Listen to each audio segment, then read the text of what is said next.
The Q601 was engineered for just about every walk of life, from home fab shop all the way up to high production facilities, cutting from anything from low carbon content steel, aluminum, synthetics, plastics. The Q601 is a precision blade that is ground and not stamped. The backer is a spring steel infused with chrome, and you have a tool steel cutting edge, and those two steels are laser welded together, and then that tooth is actually ground into the tool steel, and then you set the teeth after that process.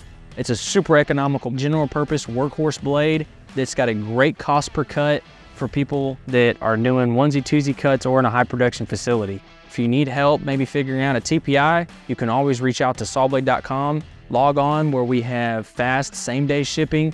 You can get the blade in just about any tooth configuration, all the way up to 2 5/8. And if that blade order is put in before 3 o'clock, you're gonna get it shipped out the same day.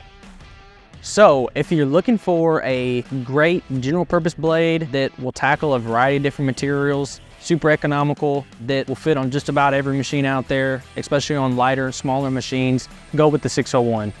I'm Austin Zimmerman with Sawblade.com, and thanks for watching. And remember, no middleman, no markup, no problem. Go direct.